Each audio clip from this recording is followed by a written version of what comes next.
Black sails on the Nile. Warriors carved into limestone. Feathered headdresses and horned helmets. Frozen forever. Mid-battle on a temple wall in southern Egypt. 3,000 years ago, these people helped bring down the most connected world that had ever existed. The Hittite Empire vanished. Mycenaean Greece burned. Ugarit was reduced to ash, while its final letters were still drying in the kiln. Within a single generation, an entire age collapsed. History gave these invaders a name, the Sea Peoples. But a name is not an explanation. For thousands of years, they remained one of history's greatest mysteries.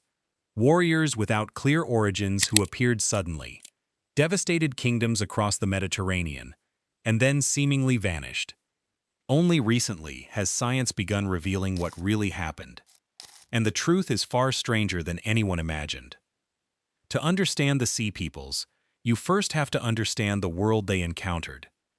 By the late Bronze Age, around 1300 BC, the Eastern Mediterranean had become a remarkably interconnected system. Egypt, the Hittite Empire, Mycenaean Greece, Babylon, Assyria, and wealthy trading cities like Ugarit were linked through commerce, diplomacy, and shared interests. Ships crossed the sea, carrying copper from Cyprus, ivory from Africa, amber from northern Europe, grain from Egypt, and tin from distant mines thousands of miles away. One famous shipwreck, discovered off the coast of Turkey and known as the Uluburun wreck, contained cargo from across the known world. It was physical proof that international trade was thriving on a scale never seen before. The rulers of these kingdoms exchanged letters, arranged royal marriages, and negotiated trade agreements. More than 300 diplomatic tablets discovered in Egypt reveal kings calling one another brother and discussing everything from gold shipments to political alliances. For perhaps the first time in history, multiple great powers operated within a connected international system. Yet that sophistication concealed a dangerous weakness. The Bronze Age depended on bronze. Bronze required copper and tin. Copper was relatively common, but tin was rare and often transported across enormous distances. If those trade routes were disrupted, entire economies could suffer.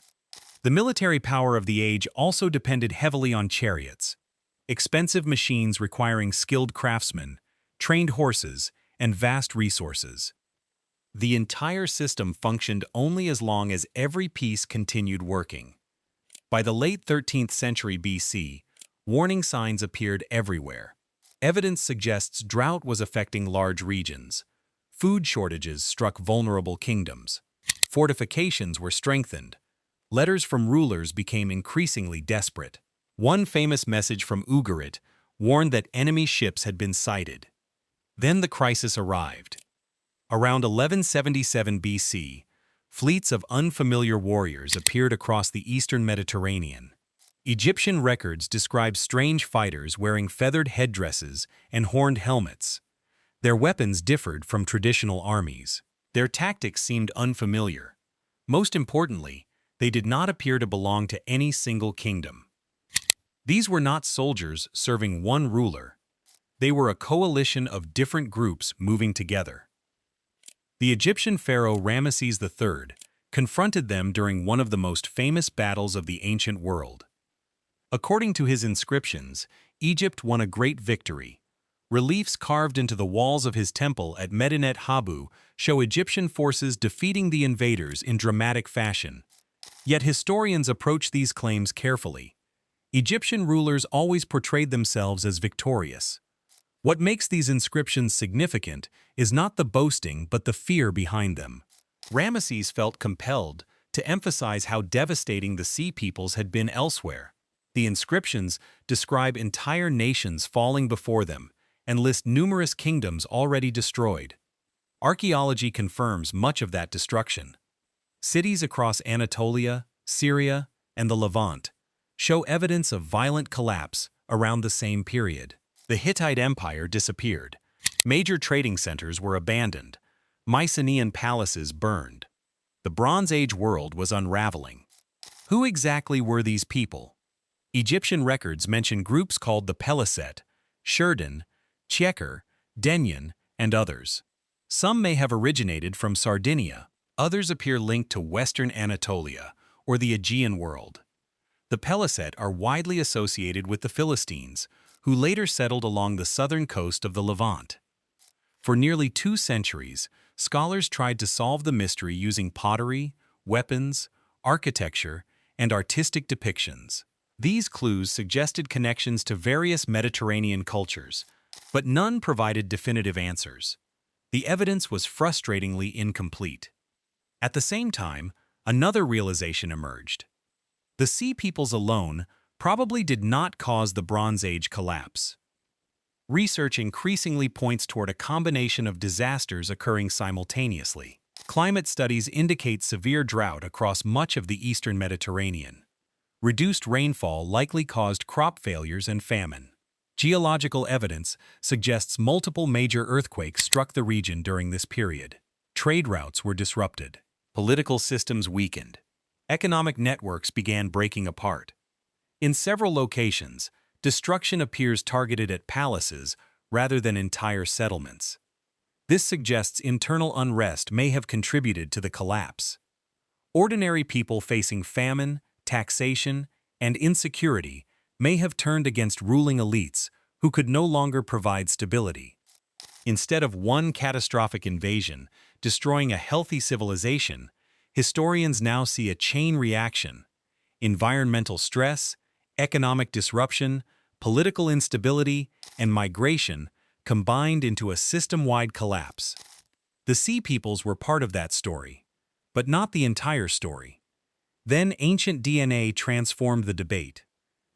Scientists developed methods for extracting genetic material from ancient skeletons, allowing researchers to track population movements directly.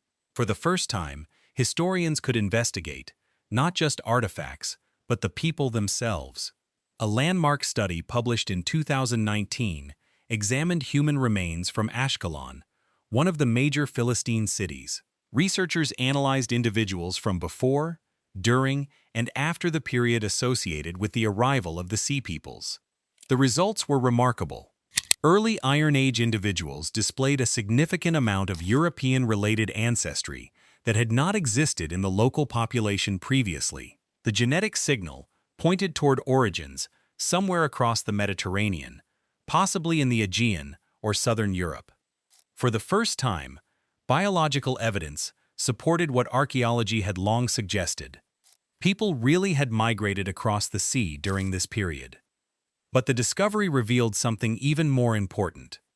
The newcomers did not remain separate. Within only a few generations, the distinct European genetic signal began fading as migrants intermarried with local populations. By later periods, their descendants were genetically similar to neighboring communities. This is why the Sea Peoples seem to disappear from history. They were not exterminated. They were not driven away. They were absorbed. The mystery that puzzled historians for thousands of years turns out to have a surprisingly human answer. Families crossed the Mediterranean during a time of crisis. They settled in new lands. They married, raised children, and became part of existing societies.